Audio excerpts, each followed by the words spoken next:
Google and Facebook and other companies, so it's FANG, it's what is that, Facebook, Amazon, I don't know what the N is, and Google, massive stock drop-off, and it's partly coming from regulatory woes. Spot on, bring it on, it's about time for regulation. And I want to stress to all those who are concerned about government overreach, the government regulation in terms of speech can only ratchet in one direction. The government can't restrict speech, they can only protect it. Any regulation put on Facebook and Google would protect free speech. But I digress.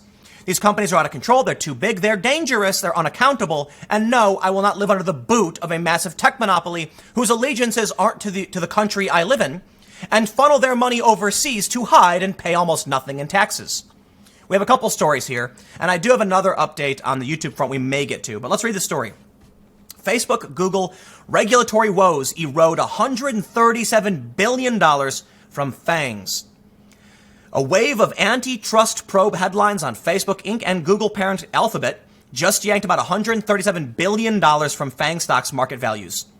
Some $41 billion evaporated from Facebook on Monday, as a person familiar with the matter said the U.S. FTC, Federal Trade Commission, will oversee antitrust scrutiny into whether the firm's practices harm competition in the digital market under an agreement with the Justice Department.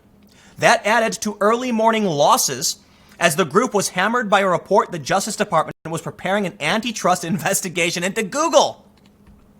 Facebook has been snatching up antitrust lawyers. They've been hiring since last year. It's coming. Regulation is coming, and Facebook is going to be broken up. They say some $52 billion was erased from Google's market value as the stock fell 6.9%, on pace for the lowest close since January 3rd. And you can see this graph here. Major tank for both companies.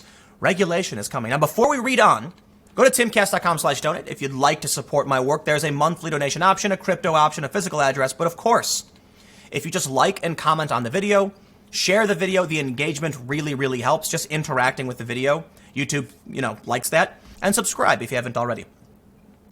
The move comes as politicians from both parties face increasing pressure to apply tougher regulation on tech and telecom giants like Alphabet and Facebook Inc., and even break up the companies, which are among the largest in the U.S. For investors, tougher regulation most likely means a negative impact on profits, making it harder to justify the rich valuations of some of the world's highest flying stocks. Two FANG megacaps that were not directly targeted, Netflix Inc. and Amazon. I thought it was Netflix. So it's Facebook, Amazon, Netflix, and Google. Also, that were not directly targeted, Netflix and Amazon also sold off sharply. Amazon plunged 4.7% as about $41 billion was wiped out from the e-commerce giant. Netflix lost $2.5 billion from its market value as the stock fell 1.6%. So I have this Reuters update, maybe the same thing, but this one's specifically talking about Alphabet being hit by a DOJ antitrust probe, saying that Alphabet fell as much as 7%. So I think they basically go over the exact same data, but there's some other points. Amazon shares were also pressured by news that the company could face heightened antitrust scrutiny under a new agreement between U.S. regulators, which puts the e-commerce giant under the Trade Commission's watch.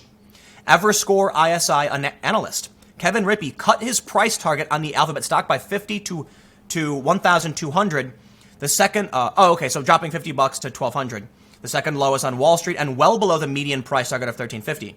For investors, the investigation comes at a time when the stock's bull case is challenged by concerns of an abrupt revenue slowdown last quarter. So there's serious risk. I'm not an investment expert, but I can go into some of the other opinions I've heard from people. Many people are saying, mostly conservatives, and it's a handful, that if these companies were fair and didn't play this game, they wouldn't be facing regulation. The left wants to censor speech. There are many left-wing activist organizations saying these companies should suspend, should censor speech, should suspend people. They're calling for regulation in this capacity. I'm not going to name all the groups that are doing this, but some people are. However, the government can't do that. So if the only problem these companies faced was negative press, they wouldn't really have anything to worry about, because stock prices probably won't respond necessarily to someone complaining about some naughty word someone said. Maybe they will, I don't know. However, There is a serious problem when Google, Facebook, etc. start banning people for political speech. That actually worries many people because that can invoke regulation. Look, you can complain all day and night about hate speech, and the government can't do anything about it. They've already ruled they cannot control hate speech. But when you start complaining about free speech and the negative impact these platforms have on elections and how they're censoring protected legal speech, they can regulate that, and you are going to get an antitrust investigation when the news is repeated.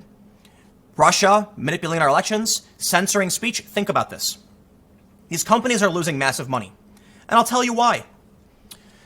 We know Russia was meddling in our elections. How much of an impact it had, I don't know. I'm not here to talk about that. What I'm going to say is, let's just operate on the assumption completely. Everyone said it. It's true. Okay? Some people might disagree. No, they did it. They did it. Right? These platforms will ban conservatives' legal speech, and they are letting foreign actors influence our elections. Let's talk about Al Jazeera for a second. Al Jazeera made a ridiculously anti-Semitic video recently, got called out for it.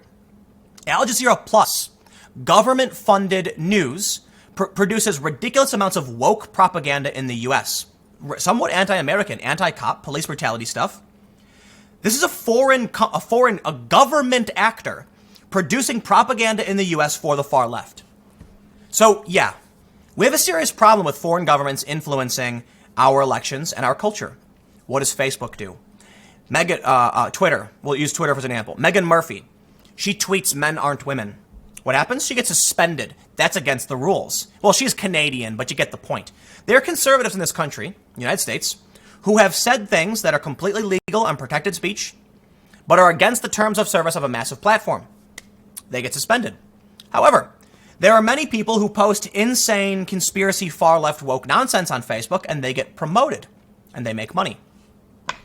The only thing that I can see happening, and I got to tell you, if you saw my podcast or listened to my podcast on Joe Rogan with Jack Dorsey and Vijay Gadde, I said, if you do not rectify this, you will face regulation. And the response they gave me, Vijay Gadde, was like, well, I talk to people in DC and they like what we're doing. Oh, do they? Do they? Well, Twitter isn't necessarily being highlighted by these stories. But I would like to turn your attention to this image on the screen. Perhaps you can notice these two lines falling rather dramatically. Now, Alphabet actually took a bigger hit recently as well. But there you go.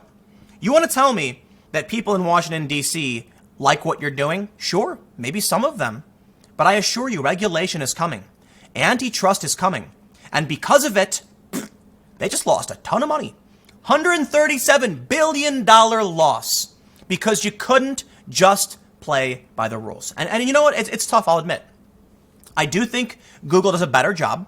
They're not perfect. They're bad in many respects. Facebook is worse. Twitter is the worst.